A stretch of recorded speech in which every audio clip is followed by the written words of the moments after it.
If the word groat, G-R-O-A-T,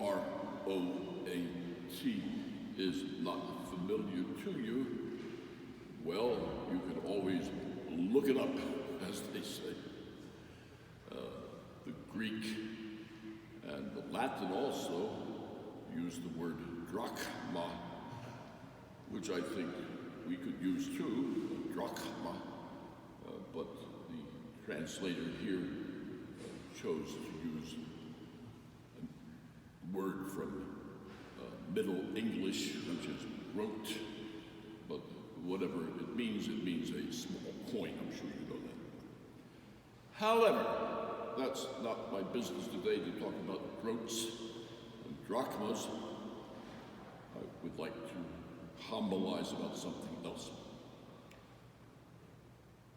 The second parish in which I lived from 1967 to 1970 was St. Francis of Assisi Parish in Allentown, PA. And I had 3 happy years there. I was quite young. How old was I? I was about 67. I would have been like 29 years old when I went there. Stayed there until I was like 32 and then got transferred elsewhere. I was not the pastor. I was not even an assistant pastor. I was a resident because my principal assignment was teaching high school. There was a man in that parish. His first name was Arthur. Arthur was a youngish, middle-aged man. He was an engineer. He had some education. He was a good, strong, practicing Catholic. And he had a particular avocation, a particular interest, which took a bit of his time and investigation. And do you know what it was? It was UFOs. UFOs. Unidentified flying objects. Now, remember, I'm talking about a period of time, late 60s into the early 70s. And of course, we were quite aware of sightings of UFOs. However, as for myself, I associated that mostly with National Enquirer and other such supermarket magazines, and I did not put much stock in it. I thought that people who were reporting UFOs were perhaps either attention seekers or else were under the influence of strange chemicals or what have you. But then again, I thought, well, I don't know, who knows? I never saw a UFO, but maybe there are such things. Arthur asked permission of the pastor to invite people from the parish to the parish hall in order to talk about UFOs. Well, okay, the pastor gave him permission, and he did, and I decided I would go over and listen to Arthur's talk. I went there more out of courtesy than anything else. And I remember Arthur waxing eloquent about this and that, and he had it all down pat. He had investigated these things and knew a lot of the literature about UFOs. And we all thanked him for his talk. I came away from it saying, well, maybe these people who claim to have seen UFOs, maybe they're not crazy. But whatever it is, I'm sure the United States government knows what they are, because I always said, in God I trust, and then comes my mother, and then comes the United States government. Well, I still trust God absolutely, and although my mother is deceased, I still trust my mother. The United States government, well, yeah, sometimes yes, sometimes no. As the years have gone by, there have been more and more reports of sightings of UFOs. And so, I remember a good number of years ago, I went out to New Mexico. A friend of mine invited me to go, and he was paying my way, so I said, sure, why not? And we went to a ranch owned by a friend of his, and I spent a few pleasant days at this ranch in New Mexico. And then the friend of my friend said, you can't come to New Mexico without seeing the great display field. I didn't know what that was, but he said, yeah. So he took us out. It was a bit of a drive, and we went to this field where there were all sorts of dishes. I'll call them dishes for want of a better word. And I mean huge dishes. And I mean hundreds of huge dishes. This was all government property, but visitors were admitted with some restrictions. And I looked at them and said, wow. And all of them were gazing up into the sky, and all of them were dedicated to picking up signals from what we generically call outer space. As to whether they had picked up anything, they didn't tell me, but all sorts of things. And then, of course, there was a tourist lecture, and I'm not sure that I understood all of it, but I understood part of it. And I came away from it saying, the United States government would not invest all of this money and all of this technical expertise and all of this real estate chasing, nonsense. I don't think they would. I wonder. And so I started to become less skeptical and more of a, I don't want to quite say believer, but someone open to believing. Now, this is all my lead up to saying, and you know this as well as I, if you look at television news or read newspapers, you're well aware that there have been more and more of these sightings, and Air Force pilots and crewmen have taken pictures of phenomena that they say they just can't explain, because all of a sudden it's there, and then all of a sudden it's not there. And the speed at which these objects are flying is beyond anything that we know is possible by human ingenuity. In fact, I saw one program, perhaps you saw the same program I did, where it seemed to go into the ocean, and then came out of the ocean. So not only in the sky, but when the water came out. And so now my curiosity is up. Now, if you were to ask me, do I believe that there are UFOs, I would say, yes, I do believe that there are UFOs. Yes, I do. Unidentified flying objects. Now comes the question, where the heck do they come from? And who has the ingenuity and the brilliance and the technology to put these items up in the sky so as to confound even some of our brightest people? And so we say to ourselves, well, it has to be a government somewhere. It can't be some private entity. Now, we think of the different nations in the world. And we say there are 3 nations that have super developed military and aircraft, and they are the United States of America, Russia, and China. I'm tempted to say maybe Israel, but maybe not. So we'll keep it at those 3, the United States, or Russia, or China.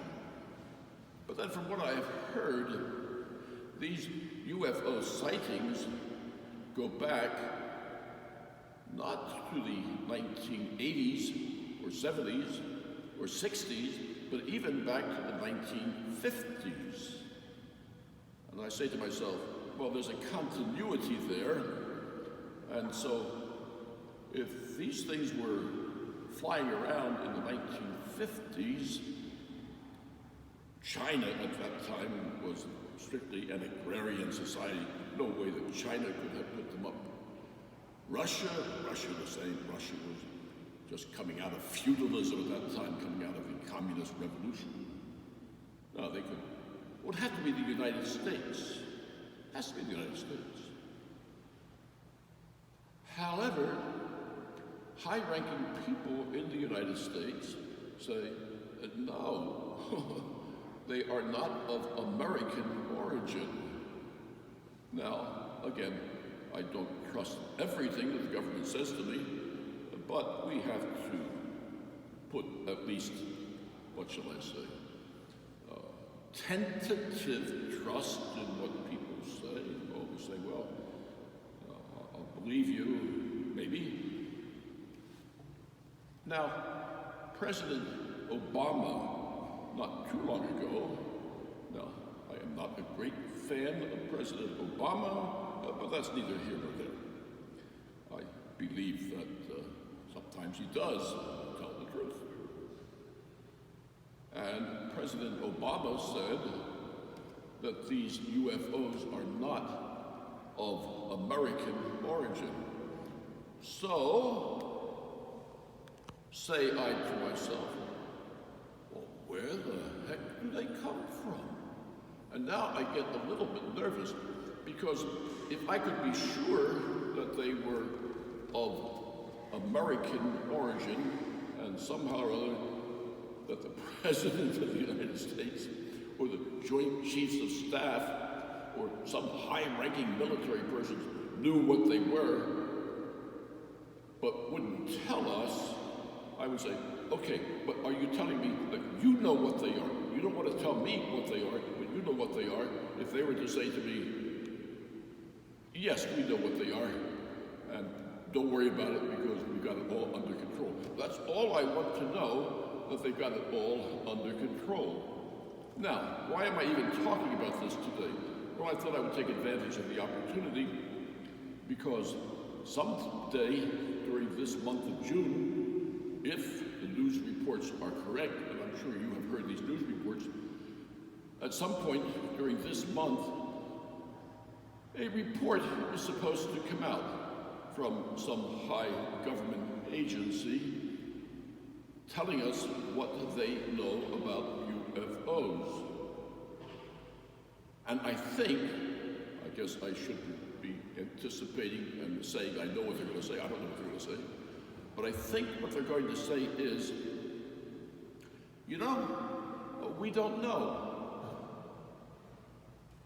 And then I say to myself, you don't know. Well, if it's true that the government of the United States doesn't control those objects, is not responsible for them, if you don't know, well, I'm sure they are not controlled by Paraguay or Bolivia or by some other poor country. Who's responsible? And then comes the subject of, well, they are beings out there in outer space who are sending them in order to reconnoiter our planet. And then we say,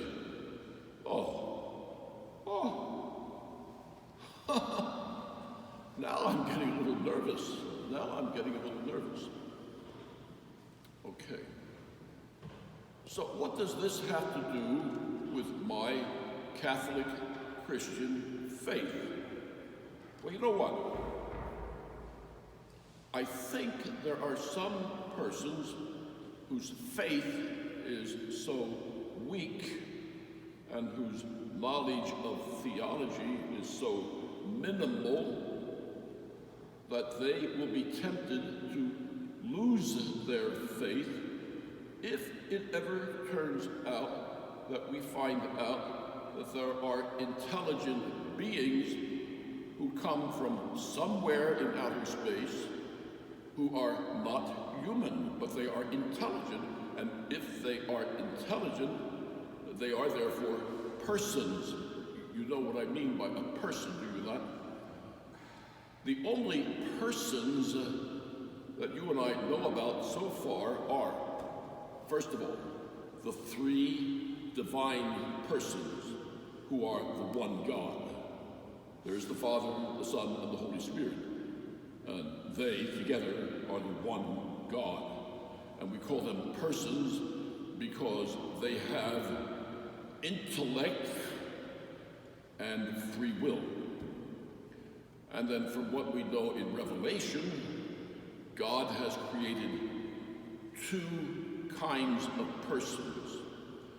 He has created pure spirit persons whom we put under the general umbrella of angels, the seraphim, the cherubim, the thrones, and the dominions, and the virtues, and the powers, and the archangels, and the angels, etc. And then the other order of persons is us, Homo sapiens sapiens.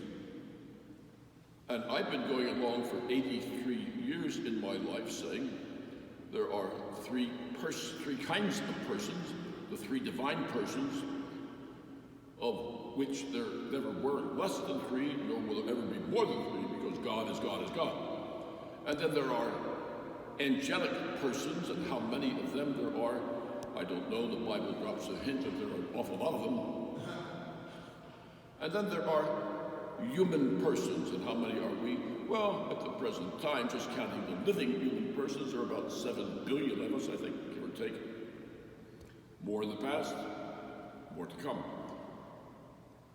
But now, am I to understand that there might be, notice I said might, I'm hedging my bets here. Is it possible that there might be other persons who inhabit this universe? And the answer is going to either be yes, or no, or the perennial maybe. Now, if a person were to say, no, absolutely no, I would, as respectfully as possible, say to that person, don't say no, because that's not very intelligent, because you don't know enough, nor do I, to say no. So always leave it at least open. Come to at least a maybe. A maybe. Because who am I, who are you, to put restrictions on God's created plan? God can do anything he wants. And he does not need to consult with you or me before he does it. Who knows the mind of God? Nobody knows the mind of God except God. And not even the highest and most brilliant of the angels knows the mind of God. Is it possible that God has created other persons who are, like us, physical? Now, what does it mean to be physical? To be physical means to belong to physis, physis being the Greek word for nature. Is it possible that there are other beings who are part of nature, but being persons also have spirit in them, as you and I do? I say, yes, it's possible. I would never say it's not possible. Now I'm starting to think more and more, maybe there are. Maybe there are. Maybe we'll find out someday, for sure. And just suppose we do find out that there are other persons out there who are not God, not angels, not human, but of some other origin. Here's what I want to say. I want to say, first of all, everybody calm down, relax. Because I think some persons who, when they talk about God, have a very limited notion of the God whom we worship. In a few minutes, we will resume the Mass, and we will offer worship to the one, the only God. So let's go back to basics. There is one God. There has never been more than one God. There never will be more than one God. The one God whom we worship is uncreated. He is self-subsistent. He always was, he is now, he always will be. And he has everything, absolutely everything, under his control. Nothing at all exists except by his will. And so, if we run into persons someday who are not angelic or human, and they happen to walk on our planet and say, hello, how are you? Whatever they say, we'll say, hello, happy to meet you. Or as they say in the science fiction movies, do you come in peace? And if you come in peace, well, good. Can I offer you a cup of coffee? But we have no idea what they will look like. Will they look like us? Well, you know, they might. And then again, they might not. I don't know. Nobody knows. But I tell you, the God who made them and who controls them is the same God who made us and who controls us. The important thing to know is that God is in control of all that exists. Absolutely everything that exists. The God whom we worship is not the God of the planet Earth merely. Because what is the planet Earth? Well, the planet Earth is a very nice planet. It's my favorite planet, to tell you the truth. It's the third rock from the sun. But there are other rocks too, and balls of gas, the planets. And besides that, there are other solar systems, and there are other galaxies and constellations. They tell me there are trillions and trillions of suns out there. We call them stars. But for some planets, they are the sun. And the other planets are, and some of those planets are inhabitable. So I say, if I were an insurance statistician, I would say, yeah, it seems likely that if God made all those planets, he made them for somebody to live on, I guess. Probably. Okay. A question has been asked is this. Suppose an alien landed in your backyard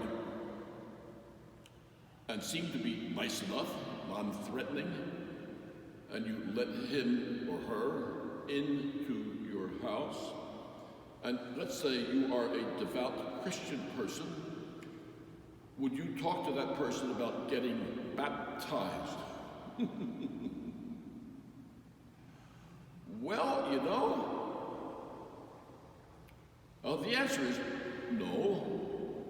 No, you would not.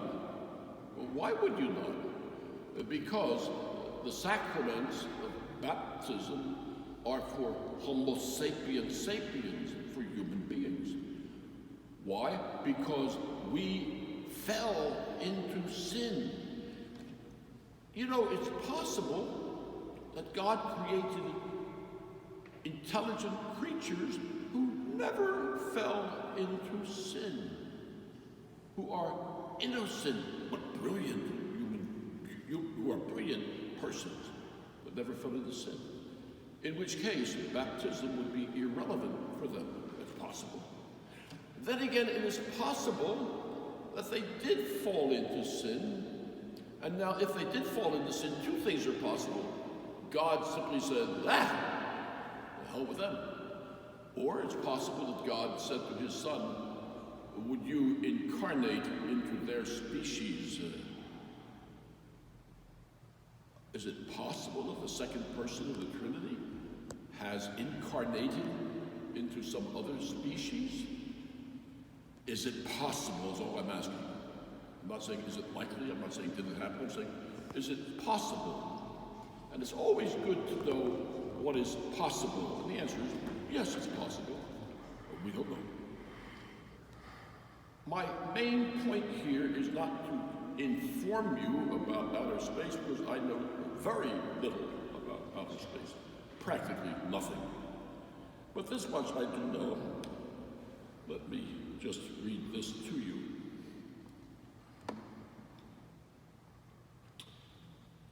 He, referring to Jesus, is the image of the invisible God, the firstborn of all creatures. In him, everything in heaven and on earth was created, things visible and invisible, whether thrones or dominations, principalities or powers, all were created through him and for him. He is before all else that is. In him, everything continues in being. It is he who is head of the body, the church, he who is the beginning. It pleased God to make absolute fullness reside in him, and by means of him to reconcile everything in his person, both on earth and in the heavens, making peace through the blood of the cross, etc., etc.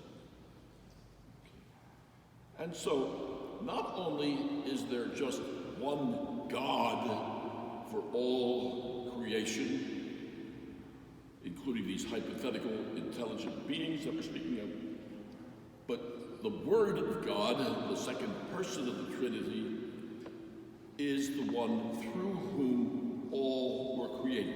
So let's just say, suppose that Mr. Spock and other Vulcans were real. You know who Mr. Spock, the fictional Mr. Spock is.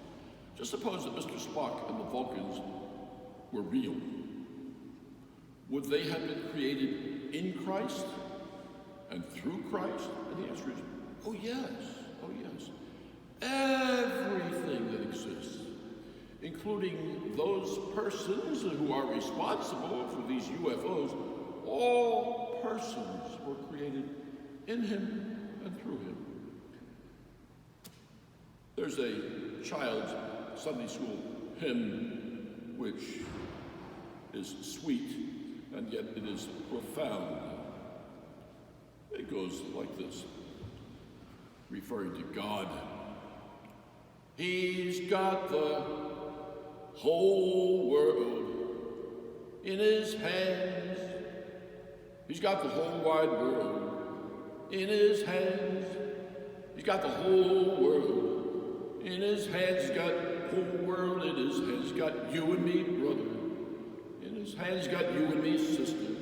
In his hands. And just in case that alien comes knocking at your door and seems to be there in peace and says, take me to your leader or something like that, you say to him or her, and he's got you and me, brother. In his hands, he's got you and me, sister. In his hands, he's got the whole world, the whole solar system. He's got the whole galaxy. He's got the whole universe. In his hands, he's got the whole doggone thing in his hands. God is above all, in all, and through all. And so, let us listen to news about UFOs with interest, of course, but also with complete understanding that it all is under God's dominion, and we shall see what kind of relationship, if any, God intends between these as yet hypothetical intelligent beings and the beloved human race. And And that's what I have to say about that.